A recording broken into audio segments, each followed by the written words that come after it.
Hello बच्चों, मैं शिखा learn smart with Ashok बुकारिया की क्लासेस में एक बार आज फिर से आपका वेलकम है। आई होप आपकी तैयारी बहुत ही अच्छी चल रही होगी और अगर नहीं चल रही है तो हम उसको बूस्टअप ज़रूर करेंगे। तो आज जो हम आपके लिए लेके आए इम्पॉर्टेंट टॉपिक है। देखिए अब टाइम थोड़ा है तो मेरी कोशिश ये है कि मैं जो मेन चीज़ है जहाँ से पेपर आने के ज़्यादा चांसेस है उसी पे हम काम करें।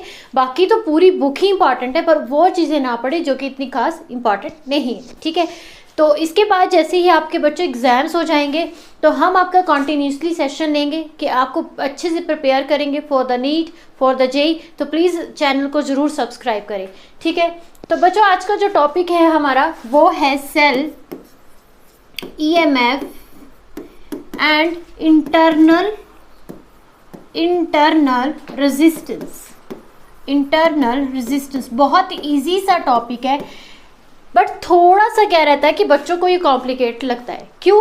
क्योंकि इसकी डेफिनेशंस कई बार ऐसी लिखी रहती हैं कि वो अंडरस्टैंड करने में दिक्कत आती है। ठीक है, internal resistance of a cell, किसका? सेल का। चलिए तो सबसे पहले हम सेल को समझते हैं कि सेल क्या होता है। ठीक है, तो देखिए बच्चों सेल क्या रहता है। जब हमारे आपको पता होगा कि कोई भी चीज़ है जो सेल से चलती है, सेल वीक हो जाते हैं तो वो चलना बंद कर देती है। ठीक है, ये तो चीज़ थी हमारी जो मतलब हम डेली लाइफ में हम देखते हैं। लेकिन इसमें क्या है कि सेल क्या करता है कि जो इलेक्ट्रिक करंट होता है उसको कॉन्टिन्यूसली फ्लो करने में हेल्प करता है। ठीक है, कि किसी भी चीज़ में किसी भी डिवाइस में वो जो करंट है फ्लो कर रहा है, अपने वे में कर रहा है, लेकिन वो कॉन्टिन्यूसली फ्लो करता रहे, वो रुके ना, तो वो हेल्प करता है सेल। तो आप ये कह सकते हो कि सेल एक क्या है? डिवाइस है। ठीक है, जो क्या करता है? करंट को मेंटेन करके रखता है, करंट को मेंटेन करके रखता है, ठीक है, करंट को मेंटेन करके रखता है और आपके फ्लो को कॉन्टिन्यूसली लेके चलता है, तो ये चीज़ थी अबाउट द सेल। समझ आ गई कि what is the cell? Cell is a device जो आपके मतलब डिवाइस होता है जो करंट के फ्लो को मेंटेन करके रखता है ताकि वो कॉन्टिन्यूसली चलता रहे, कहीं पे भी जाके वो रुके ना। Is that clear? ठीक है, अब चलते हैं थोड़ा सा और सेल के बारे में जानने के लिए। आपने देखा होगा कि हम सेल को इस सिंबल से डिनोट करते हैं, एक आपकी लंबी सी लाइन रखती है, एक आपकी प्लस मतलब छोटी लाइन रखते हैं।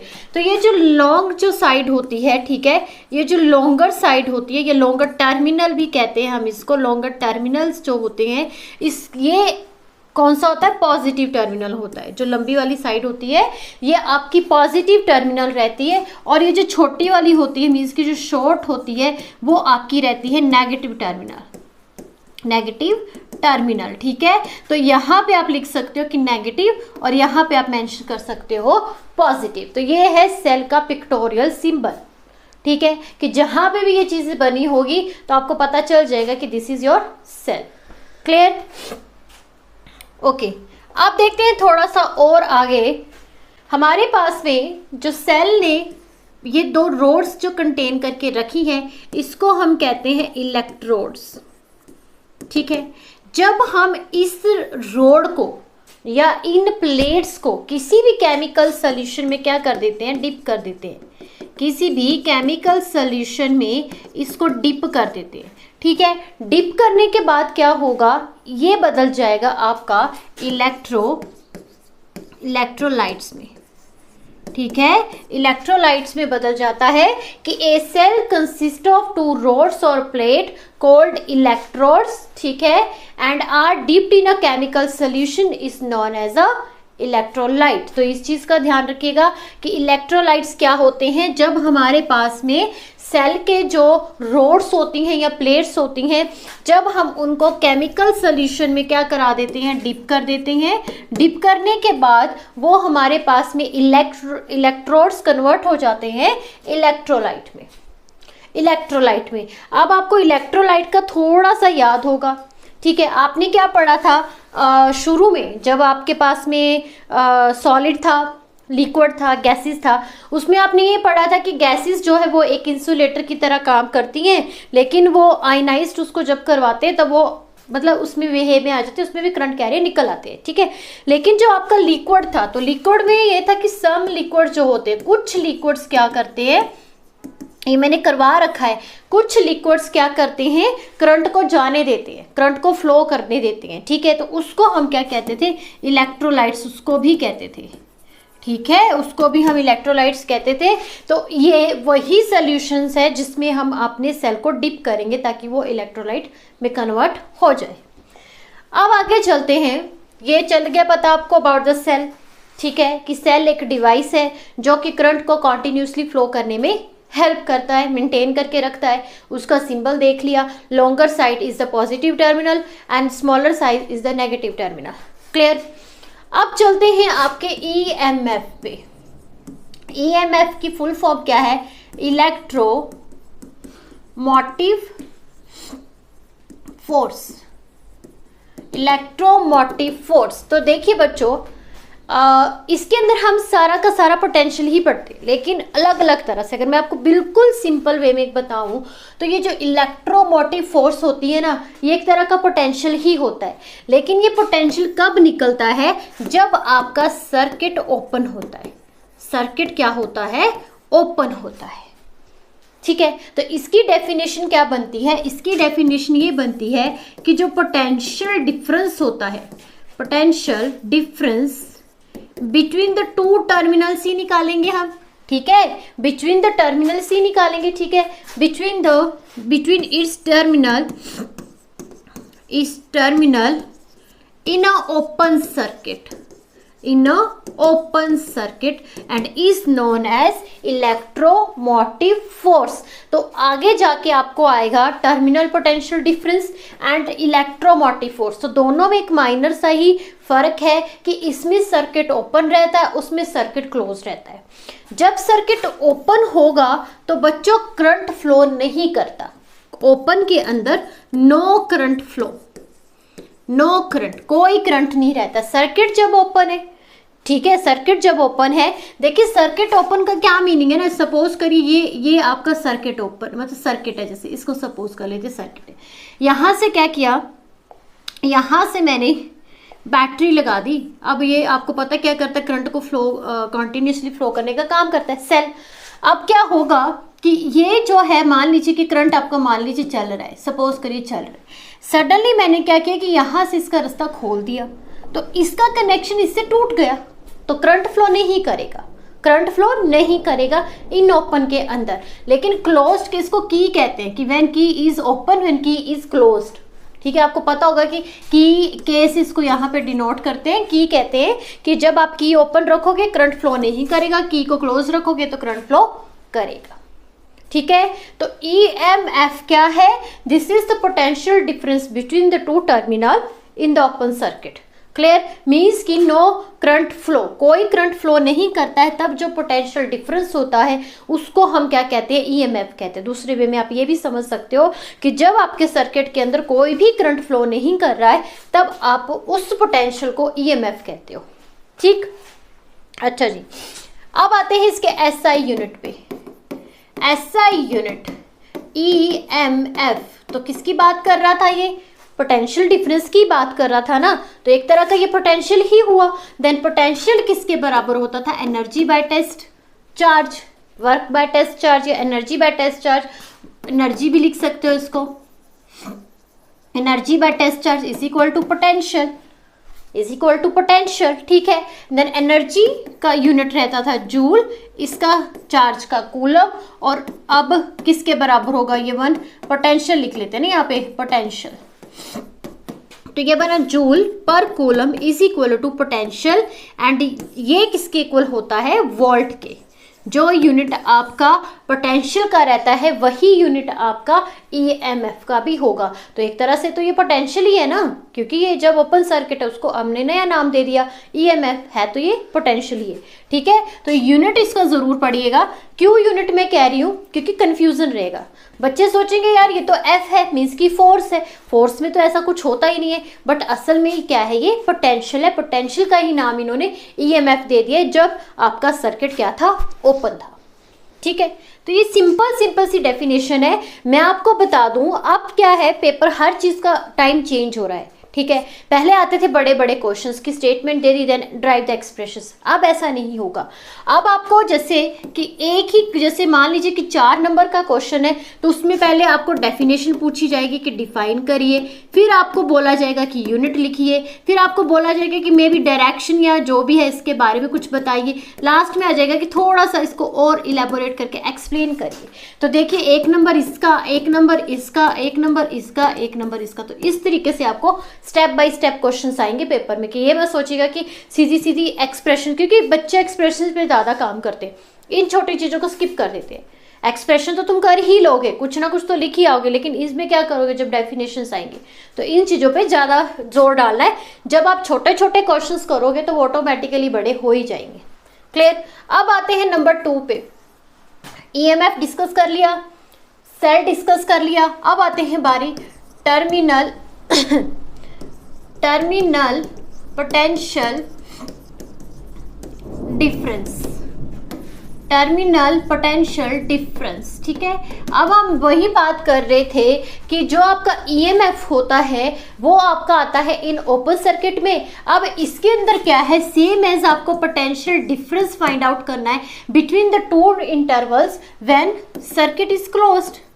When circuit is closed, when circuit is closed, समझ आ गई बात, ठीक है। कि जब आपका सर्किट क्लोज होगा करंट फ्लो करेगा, करंट फ्लो होगा उसके अंदर, अभी मैंने समझाया कैसे फ्लो करता है, कनेक्शन नहीं टूट रहा है। अब इसी चीज को हम क्या कहते हैं, टर्मिनल पोटेंशियल डिफरेंस। अगेन वही चीज कि ईएमएफ आपका तब आता है जब आपका सर्किट खुला है, ओपन है, कोई करंट फ्लो नहीं कर रहा है। टर्मिनल पोटेंशियल डिफरेंस तब आएगा जब आपके पास में सर्किट क्लोज्ड रहेगा, करंट फ्लो करेगा, इट मीन्स कि टर्मिनल पोटेंशियल डिफरेंस आ गया है। तो सिंपल सी डेफिनेशन इसकी याद रखिए। कई बार इसके डिफरेंसेस भी आ जाते हैं, 2 नंबर के आ जाते हैं, 1.5 नंबर का आ जाता है। तो सिंपल सी चीज़ आपने सीखनी कि उसमें सर्किट ओपन था, इसमें सर्किट क्लोज है, इसमें करंट फ्लो करता है, उसमें करंट फ्लो नहीं करता है। तो चल गया पता आपको कि टर्मिनल पोटेंशियल डिफरेंस क्या है। अगेन इसका यूनिट क्या होगा, पोटेंशियल ही निकाल रहे हैं तो अगेन इसका यूनिट क्या होगा, वोल्ट होगा, ठीक है। कि what is the unit of the terminal potential difference is volt. Clear. Next देखते हैं हम आपका internal resistance. Internal resistance of a cell, of a cell, ठीक है। अब आपको नाम से देखो काफी हद तक पता चल जाएगा। इंटरनल मीन्स अंदर का, रेजिस्टेंस मीन्स कि जो करंट को रोकने का काम करता है, ऑफ अ सेल मतलब सेल के अंदर भी क्या रहता है, इंटरनल रेजिस्टेंस होता है। सेल के अंदर भी कोई ना कोई ऐसी चीज होती है जो करंट को फ्लो करने नहीं देती है, उसको करंट को रोकती है। एकदम से अगर करंट जाएगा तो ब्लास्ट, वो थोड़ा मे भी थोड़ा रोक रोक के कि धीरे धीरे जाए, तो उसके अंदर भी क्या रहता है, रेजिस्टेंस होता है, सेल के अंदर भी होता है। अभी हमने सीखा कि सेल क्या कर रहा है, कॉन्टिन्यूस करंट को मेंटेन करके रख रहा है कि करंट फ्लो करे कॉन्टिन्यूसली, लेकिन उसके अंदर भी इंटरनल रेजिस्टेंस होता है। इस चीज़ को समझिएगा। अब ये होता क्या है इसको समझते हैं हम, ठीक है। तो इंटरनल रेजिस्टेंस क्या रहता है, वही जो मैंने आपको कहा कि करंट को अपोज करता है। पर जो समझ में आ गया आपको कि किसी भी सेल के अंदर खुद का इंटरनल रेजिस्टेंस होता है, ठीक है। तो कंक्लूजन ये निकला है। अब हम क्या करेंगे, देखिए आपके पास में इंटरनल रेजिस्टेंस का आपको समझ में आ गया कि करंट को अपोज करने का काम करता है, ठीक है। इसको हम स्मॉल लेटर आर से डिनोट करते हैं, इंटरनल रेजिस्टेंस को। जो कैपिटल आर होता है मीन्स कि एक्सटर्नल है, बाहर का है, और आर को हम डिनोट करते हैं इंटरनल रेजिस्टेंस को, ठीक है बच्चों। अब क्या है कि हमारे पास में ये जो इंटरनल रेजिस्टेंस है ये भी किसी न किसी के ऊपर डिपेंड करता है। देखिए कोई रहता है बच्चा जो किसी चीज़ को जल्दी कैरी कर लेता है, किसी को जल्दी समझ में आता है, किसी को लेट में समझ में आता है, किसी को मतलब थोड़ा सा और ज़्यादा टाइम लेके समझ में आता है। तो मतलब नेचर है, हर किसी का अलग अलग नेचर है। उसी तरीके से भी इनका भी नेचर होता है कि जैसे कंडक्टिविटी डिपेंड करती है कि मटेरियल का नेचर कैसा है, रेजिस्टिविटी भी डिपेंड करती है कि मटेरियल का नेचर कैसा है, तो उसी तरीके से इंटरनल रेजिस्टेंस भी डिपेंड करती है किस पे, नेचर ऑफ इलेक्ट्रोलाइट्स। ठीक है, इलेक्ट्रोलाइट्स। अभी मैंने समझाया आपको कि इलेक्ट्रोलाइट्स में क्या हमने पीछे पढ़ा था कि किसी भी केमिकल सोल्यूशन में सेल को जब डिप कर देते हैं तो वो हमारा क्या बन जाता है, इलेक्ट्रोलाइट्स बन जाता है। तो इट मीन्स कि किसी लिक्विड सोल्यूशन पे डिपेंड करते हैं ये कि किसके अंदर आप उसको डिप कर रहे हो, क्लियर, सेल को, उसके ऊपर डिपेंड करता है आपका रेजिस्टेंस आर। ठीक है, अब चलते हैं थोड़ा सा आगे। ओके, अब बात करते हैं इसके यूनिट की। तो यूनिट आपको पता है कि रेजिस्टेंस का क्या रहता है, ओम रहता है। तो अब आप इसको ओम लिख सकते हो, ये नहीं है कि इंटरनल लग गया तो यूनिट आपका चेंज हो जाएगा, यूनिट आपका रेजिस्टेंस ही रहेगा। ठीक है, अब चलते हैं कुछ इंपॉर्टेंट बातों को हम जानने की कोशिश करते हैं कि इसके अंदर और क्या क्या चीज़ें रहती है। तो पहली चीज़ ये रहती है कि करंट की डायरेक्शन क्या होगी, करंट कहाँ से कहाँ फ्लो करेगा वो भी अलग होगी। ठीक है, तो डायरेक्शन ऑफ कन्वेंशनल करंट, जिन बच्चों ने शुरू की सेशन नहीं देखे हैं प्लीज जरूर देखिए, मैंने समझा रखा है कि क्या रहता है कन्वेंशनल करंट। ठीक है, inside the cell is from negative terminal to positive, but इसके अंदर हम उनको सेल नहीं कहते हैं या उसको टर्मिनल नहीं कहते, इलेक्ट्रोड्स कहते हैं जिसको हम डिप करते हैं ना केमिकल सॉल्यूशंस में। या तो इनको आप प्लेट्स कह सकते हो या तो फिर टर्मिनल भी कह सकते हो, सॉरी कि टर्मिनल नहीं कह सकते, but electrodes also same thing. तो इससे कंफ्यूज मत होना कि व्हाट इज दिस इलेक्ट्रोड्स। ठीक है, सेम ही चीज़ रहती है। अब आउटसाइड द सेल क्या होगा, आउटसाइड द सेल, ठीक है, पॉजिटिव टू नेगेटिव टर्मिनल या फिर इलेक्ट्रोड्स। ठीक है, बात समझ में आ गई कि आपके पास में सेल के अंदर उसकी करंट की जो डायरेक्शन होती है वो आपकी नेगेटिव से पॉजिटिव की तरफ चलती है। कन्वेंशनल करंट वो होता है जो बिना इलेक्ट्रिक फील्ड के होता है, मतलब ये इलेक्ट्रिक फील्ड पे डिपेंड नहीं करता है, क्लियर। एंड आउटसाइड में क्या रहता है, सेल के from the positive to negative terminal या इलेक्ट्रोड्स, क्लियर। ठीक है बच्चों, अब एक और चीज है कि जो आपका इंटरनल रेजिस्टेंस है, नंबर 2 पे इंटरनल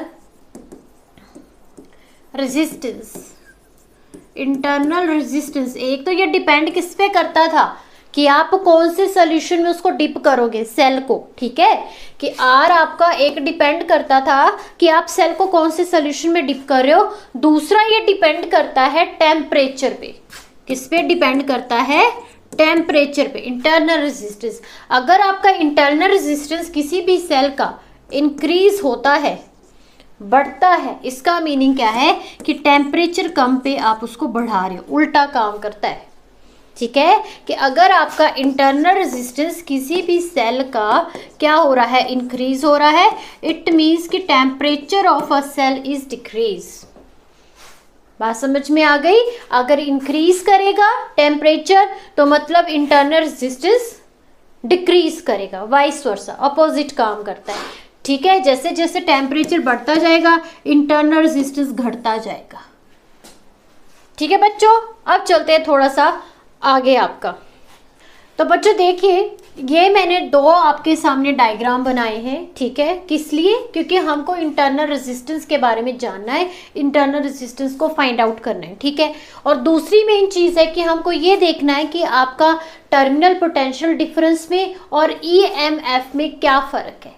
ठीक है, तो फर्स्टली क्या हम समझेंगे इस चीज़ में, डायग्राम के अंदर, रिलेशन के अंदर, कि when the circuit is open no current drawn in the circuit, clear. ठीक है, कि कोई भी करंट फ्लो नहीं करेगा तो उसको हम कहते हैं ईएम, मतलब उस वाले पोटेंशियल को हम कहते हैं ईएमएफ। ठीक है, और जहाँ पे आपका सर्किट क्लोज रहता है मतलब कि करंट फ्लो कर रहा है, उसको हम कहते हैं टर्मिनल। अभी हमने वैसे डिस्कस तो कर लिया, लेकिन आगे का समझाना है मुझे, इसलिए मैंने डायग्राम को बनाया है, पोटेंशियल डिफरेंस। ठीक है, अच्छा जी, अब हम इसके आगे पढ़ेंगे कि what is the relationship between the EMF and terminal potential difference. तो बच्चों आपको डायग्राम बनाना ही पड़ेगा, डायग्राम आपको बनाना ही पड़ेगा। ये आपका ओपन का है और यहाँ पे इसको क्लोज करना मैं भूल गई, ये क्या था, क्लोज था, कि आपकी मैंने बंद कर दी है, तो इसमें आपका करंट जो है वो फ्लो करेगा।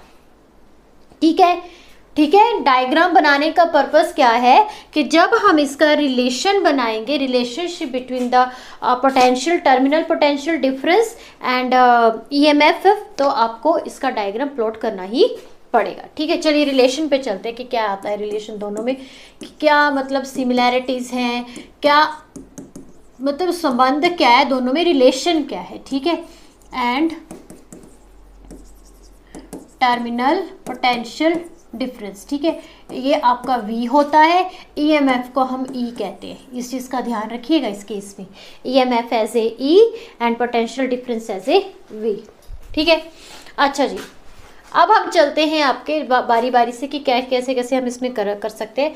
तो पहला केस आता है कि when the key is closed, की इज ओपन, सॉरी, की is open, it means no current flow in the circuit, clear. तो कोई भी करंट फ्लो करेगा ही नहीं, ईएमएफ बनेगा ही नहीं, कुछ बनेगा ही नहीं। आपको पता होगा कि रिलेशंस जो निकलते थे, जैसे कि V is equal to I R something, कुछ भी है। ठीक है, तो आपके पास में जब करंट ही जीरो हो गया तो पोटेंशियल क्या निकलेगा, कुछ नहीं निकलेगा। ठीक है, अब हम आगे देखते हैं कि जब आपका सर्किट क्या है, क्लोज है। नंबर 2 पे लिखोगे आप कि when the key is closed, closed है, की क्या है, क्लोज्ड है, इट मीन्स क्या आएगा, current flow in the circuit, ठीक, समझ आ गई बात। तो अब इसके अंदर आपका I भी निकलेगा, R भी निकलेगा, V भी निकलेगा, क्योंकि करंट जो है वो आपका फ्लो करता है। ठीक है, अब आपने वो क्लोज वाला जो आपका फिगर था उसको ध्यान में रखना है। तो क्लोज के लिए हमारे पास में आता है I is equal to, relation याद रखिएगा बच्चों, देखिए रिलेशन याद रखिएगा जो आपने पढ़ रखे हैं। ठीक है, मैं यहाँ पे करवाती हूँ उसको, ऐसे करके सीक्वेंस में चलते हैं। ठीक है, वी नो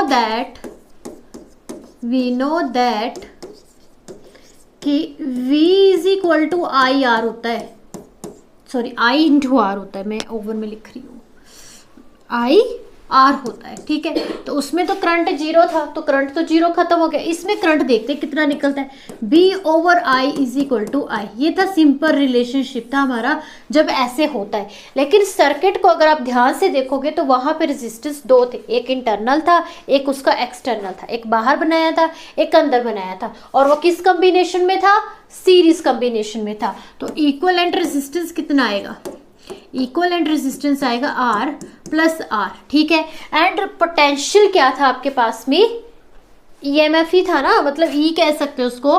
देन यहाँ पे आएगा V R plus R and is equal to I, या फिर इसको ऐसे भी आप लिख सकते हो E R plus R and is equal to I। मतलब कि आपके पास में रिलेशन ये बनेगा कि जब आपके पास में करंट क्या था, जीरो था, तब ये सारा का सारा जीरो, ईएमएफ भी जीरो।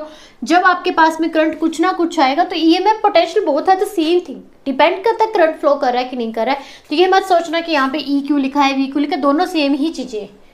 ठीक है, दोनों सेम ही चीजें हैं। इसको थोड़ा सा जैसे हमको एक्सप्लेन करना है या एक्सपेंड करके उसका आंसर निकालना, उस वजह से हम इसको ऐसे लिखते हैं। अगर अदरवाइज आप इसको वी भी रहने दे सकते हो। ठीक है, अच्छा जी, अब देखिए आगे का, यहाँ तक हो गया, इसको थोड़ा एक्सपेंड कर देते हैं।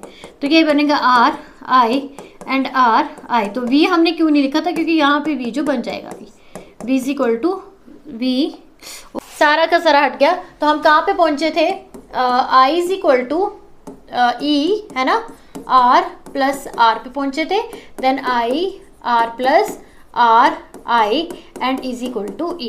ठीक है, कब? जब आपका क्लोज्ड था, करंट आपका फ्लो कर रहा था। ठीक है, तो ये बन जाएगा V पोटेंशियल के बराबर, पोटेंशियल के बराबर, और यहाँ पे आएगा V plus R I is equal to ई।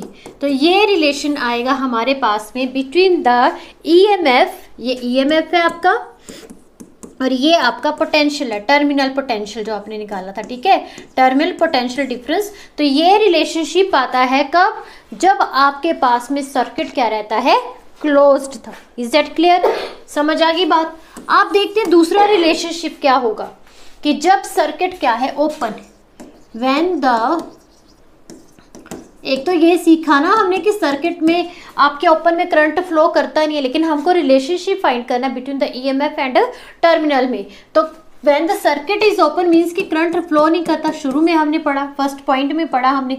अब आप आई की वैल्यू यहाँ पे 0 कर दो तो ये पूरा 0 हो जाएगा। तो क्या आएगा यहाँ पे? V plus R I is equal to E. तो आई की वैल्यू 0 पुट की, then V is equal to E. तो ये क्या होगा आपके पास में? EMF and electric potential, electric motive force क्या होगी? इक्वल होगी when the circuit is open means कि नो करंट फ्लो, और when the circuit is closed तब ये रिलेशन होगा हमारा। बात समझ में आ गई इतनी? ठीक है, कि दोनों में क्या रिलेशन था? ये रिलेशन हमारा तब निकलेगा जब हमारा सर्किट क्लोज होगा, और ये रिलेशन तब निकलेगा जब सर्किट हमारा क्या रहेगा? ओपन रहेगा। ठीक है, अब चलते हैं हम आगे कि हम उसको कैसे फाइंड आउट कर सकते हैं आर को। How to find the value of internal resistance. ठीक है, मीन्स कि हमको स्मॉल लेटर आर की वैल्यू निकालनी है। ठीक है, तो अभी हमने रिलेशन यहाँ पे पढ़ा था, क्या ये वाला रिलेशन अभी पढ़ा था, तो इसी से वैल्यूज इसकी निकालने की कोशिश आप कर सकते हो। यहाँ पे आप क्या वैल्यू पुट कर सकते हो? ये वाली देखिए, V is equal to I into R and V over R is equal to I. मतलब कि I की जगह पे V ओवर आर। ठीक है, पुट कर दीजिए V over R and E यहाँ पे R प्लस आर, ये R दूसरी तरफ चला जाएगा, कर दीजिए V is equal to E into R, और यहाँ पे R plus small letter R। ठीक है, नीचे क्या करते हैं? R को कॉमन ले लेते हैं, मतलब कि V is equal to E R को ऐसे ही रहने दीजिए, यहाँ से R को कॉमन ले लीजिए, 1 प्लस R ओवर R। इस R से ये R कैंसिल आउट हो गया, हमारे पास में बच्चा V is equal to E 1 plus R and R, close हो गया। V इंटू 1, ये डिपेंड करता है कि आपकी कैलकुलेशन कैसी, आप इसको जैसे मर्जी सोल्व करिए, जैसे करना है करिए, कोई दिक्कत नहीं है। ठीक है, V over E over V, E over V, and यहाँ पे फिर से आ जाएगा क्या? 1 plus R over R is equal to E over V। R इसको यहाँ पे रहने दीजिए, और ये दूसरी तरफ चला जाएगा -1 में, ये यहाँ पे डिवाइड में, और यहाँ पे हो जाएगा मल्टीप्लाई। ये इस चीज़ को रट्टा मारने की ज़रूरत नहीं है, इसमें सिर्फ थोड़ी सी चीज़ों को समझना, जैसे मर्जी आप इसको कैलकुलेट करें। मे भी कई बच्चों के जैसे ईजिली कर लेंगे, बट आपको पता होना चाहिए कि मुझे फाइंड आउट क्या करना है, ये रिलेशन कब आएगा, वो रिलेशन कब आएगा। तो इंटरनल रेजिस्टेंस हमारा इसके इक्वल होगा। ठीक है, अब देखिए सारी जो डेरिवेशंस आपने कर ली है, जैसे कि ये कर ली है, तो इसके लास्ट में आपने इसको ज़रूर बताना है। मैंने आपको पहले समझा रखा है कि क्या बताना है, क्या बताना है। देखिए जैसे आपने लिखा है यहाँ पे R is equal to E over V -1 and into R, in which small letter R is the internal resistance of the cell, internal resistance. ठीक है, ऑफ अ सेल लिख लेना। E is the EMF। ठीक है, V is the terminal potential difference. ठीक है, and capital R is the external, क्या है ये? रेजिस्टेंस है, मतलब जो सब पूरे के पूरे सर्किट के ऊपर भी सर्किट लगा हुआ था।